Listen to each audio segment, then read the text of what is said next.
Baik, Assalamualaikum warahmatullahi wabarakatuh. Perkenalkan, nama saya Siti Olanisa dengan NIM L0212311088 dari program studi Manajemen Sumber Daya Perairan Fakultas Ilmu Kelautan dan Perikanan Universitas Hasanuddin. Baik, di sini saya akan menjelaskan tentang genetik dan ekspresi gen. Jadi sebelum melangkah lebih jauh, kita akan bahas apa sih itu genetik. Genetik adalah cabang ilmu biologi yang mempelajari pewarisan sifat dari satu generasi ke generasi berikutnya melalui gen. Nah, di genetik sendiri terdapat 3 molekul yang merupakan komponen utama dalam sistem pewarisan dan ekspresi gen. 3 molekul itu apa saja? Yang pertama DNA atau deoksiribonukleik acid, yang kedua yaitu RNA atau ribonukleik acid, dan yang ketiga adalah polipeptida atau protein. Jadi kita akan bahas apa sih itu DNA, apa sih itu RNA, dan apa sih itu polipeptida. DNA atau deoksiribonukleik acid merupakan molekul asam nukleat yang berfungsi menyimpan informasi genetik yang diwariskan dari generasi ke generasi. DNA berada terutama di inti sel atau nukleus, eukariotik, juga di mitokondria dan plastida atau yang terdapat pada tumbuhan.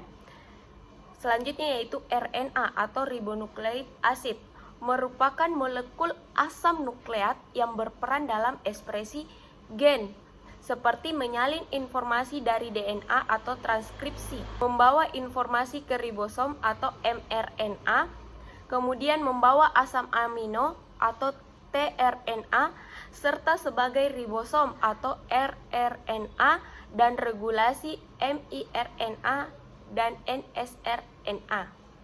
Selanjutnya yaitu polipeptida atau protein, merupakan molekul yang terbentuk dari rangkaian asam amino melalui ikatan peptida. Polipeptida bisa membentuk protein fungsional atau setelah lipatan modifikasi pasca translasi yang menjalankan fungsi struktural, enzimatik, regulasi, dan transport sinyal dan lainnya di dalam sel. Baik, selanjutnya yaitu proses utama hubungan antara DNA, RNA, dan polipeptida. Proses utama hubungan antara ketiganya adalah yang pertama, transkripsi. Transkripsi merupakan proses sintesis RNA dari tempat DNA atau pembentukan mRNA dalam inti sel. Yang kedua yaitu translasi, merupakan proses pembentukan polipeptida atau protein dari mRNA di ribosom berdasarkan kode genetik atau triple codon yang sama dengan asam amino. Baik, selanjutnya yaitu unsur-unsur dan senyawa penyusun DNA, RNA, dan polipeptida. Yang pertama yaitu penyusun DNA dan RNA.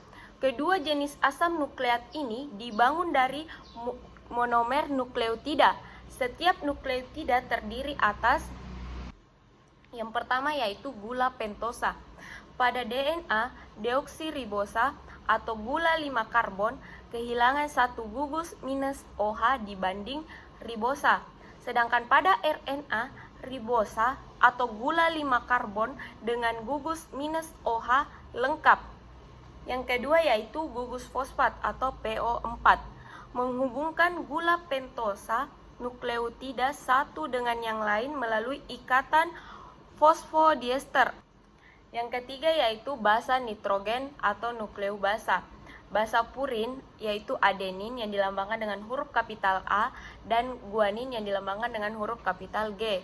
Basa pirimidin atau sitosin yang dilambangkan dengan huruf kapital C. Timin yang dilambangkan dengan huruf kapital T hanya terdapat di DNA, dan urasil hanya terdapat di RNA. Dalam DNA, basa nitrogen pada unta yang berlawanan saling berikatan melalui ikatan hidrogen. Contohnya, A sampai T merupakan 2 ikatan hidrogen, C sampai G merupakan 3 ikatan hidrogen, membentuk struktur heliks ganda antiparalel. RNA biasanya berupa untai tunggal meskipun bisa membentuk struktur sekunder intramolekul. Selanjutnya yaitu B, penyusun polipeptida atau protein. Protein dibangun dari asam amino, yaitu yang pertama, rantai pusat atau backbone, yang terdiri atas gugus amina atau minus NH2 pada satu sisi, gugus karboksil atau minus COOH pada sisi lain, dan atom hidrogen, dan residu rantai samping unik untuk setiap asam amino. Yang kedua yaitu ada 20 asam amino protein gonik umum yang digunakan dalam translasi di makhluk hidup. Yang ketiga yaitu ikatan peptida. Ikatan peptida ini terbentuk antara gugus karboksil dari satu asam amino dengan gugus amina dari asam amino lain, menghasilkan rantai polipeptida dan melepaskan molekul air atau kondensasi. Keempat yaitu unsur utama penyusun protein adalah unsur kimia. Yang pertama yaitu karbon, hidrogen, oksigen, nitrogen, serta beberapa asam amino juga mengandung sulfur, unsur tambahan seperti fosfor pada protein fosforilasi. Selanjutnya yaitu ekspresi gen dan fenotype. Yang pertama yaitu pengertian ekspresi gen. Ekspresi gen adalah proses ketika informasi genetik dalam DNA digunakan untuk menghasilkan produk fungsional seperti protein atau molekul RNA yang menjalankan fungsi terbentuk dalam sel. Dengan kata lain, ekspresi gen adalah cara gen diaktifkan agar menghasilkan sifat atau fenotype tertentu pada makhluk hidup.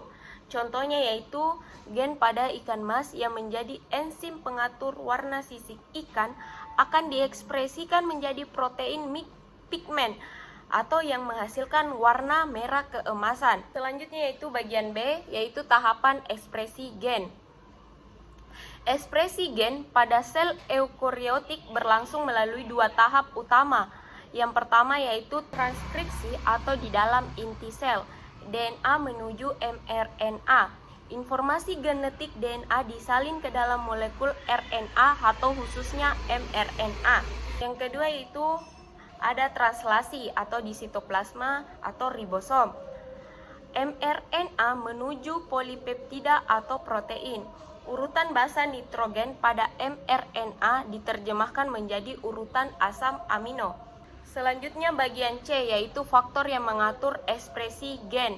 Ekspresi gen tidak selalu aktif, bisa diatur oleh aktivator dan represor gen atau protein pengendali, kondisi lingkungan yang termasuk yaitu suhu, pH, salinitas, serta hormon dan sinyal seluler, modifikasi epigenetik atau metilasi DNA dan asetilasi histon. Contoh dalam perikanan yaitu perubahan suhu air dapat mempengaruhi ekspresi gen yang mengatur metabolisme ikan, misalnya gen head shock protein atau HSP70 yang mengikat saat ikan stres karena suhu tinggi. Selanjutnya yaitu bagian D, fenotype dan hubungannya dengan gen. Fenotype adalah sifat atau penampilan yang tampak dari suatu organisme atau hasil dari interaksi antara genotype atau susunan gen dan lingkungan. Contoh, genotype menentukan potensi warna sisik ikan koi, lingkungan atau pH nutrisi, intensitas cahaya dapat mempengaruhi seberapa kuat warna itu muncul, yaitu replikasi, transkripsi, dan translasi. Yang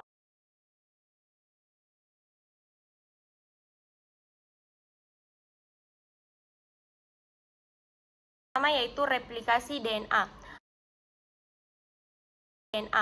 Replikasi adalah proses penggandaan DNA sebelum pembelahan sel agar setiap sel anak menerima salinan genetik yang sama. Langkah-langkah utamanya yaitu inisiasi, yaitu enzim helikase membuka untai ganda DNA. Elongasi, yaitu enzim DNA polimerase menambahkan nukleotida baru secara komplementer. Yang ketiga yaitu terminasi. Dua untai DNA baru terbentuk masing-masing memiliki satu untai lama dan satu untai baru, disebut semi-konservatif. Selanjutnya yaitu bagian B, transkripsi. Transkripsi adalah proses pembentukan RNA dari DNA sebagai cetak biru atau template. Dilakukan oleh enzim RNA polimerase di inti sel. Tahapannya yaitu yang pertama, inisiasi. Inisiasi yaitu RNA polimerase menempel pada daerah promotor gen. Yang kedua yaitu elongasi, yaitu RNA polimerase menyalin DNA menjadi rantai mRNA. Yang ketiga yaitu terminasi, di mana di sini proses berhenti di daerah sinyal terminator dan mRNA dilepaskan. Setelah terbentuk, mRNA akan keluar dari inti melalui pori nukleus menuju ribosom untuk diterjemahkan. Selanjutnya yaitu translasi. Translasi adalah proses penerjemahan kode genetik dari mRNA menjadi urutan asam amino atau polipeptida di ribosom. Nah, di sini tahapan translasi yaitu yang pertama inisiasi, yaitu ribosom menempel pada mRNA di kodon awal. Yang kedua yaitu elongasi atau tRNA, membawa asam amino yang sesuai dengan kodon mRNA, yaitu terbentuk ikatan peptida antara asam amino. Yang ketiga yaitu terminasi. Ketika mencapai kodon stop, polipeptida dilepaskan. Polipeptida yang terbentuk akan melipat diri menjadi protein fungsional, misalnya enzim, hormon, atau struktur sel. Baik, selanjutnya yaitu hubungan ketiganya dalam alur ekspresi gen. Proses alur genetik sering disebut dogma sentral biologi molekul, yaitu DNA menuju RNA, menuju protein, menuju fenotype. DNA direplikasi agar dapat diwariskan. Kedua, DNA ditranskripsi menjadi RNA, terutama di mRNA. Tiga, RNA ditranslasi menjadi protein. Keempat, protein menjalankan fungsi biologis yang menentukan fenotipe organisme. Selanjutnya yaitu kesimpulan. Genetika mempelajari bagaimana sifat-sifat makhluk hidup diwariskan melalui gen yang tersimpan dalam DNA sel eukariotik. Proses ekspresi gen melibatkan 3 tahap utama, yaitu replikasi, transkripsi, dan translasi, yang memastikan informasi genetik dalam DNA dapat diubah menjadi protein. Nah, protein inilah yang menentukan fenotipe, yaitu sifat fisik dan fisiologis yang tampak pada individu. Dengan demikian, genotipe menentukan fenotipe melalui proses ekspresi gen, dan interaksi antara gen serta lingkungan akan membentuk keragaman sifat pada makhluk hidup. Itulah tadi hasil presentasi saya. Terima kasih. Wassalamualaikum warahmatullahi wabarakatuh.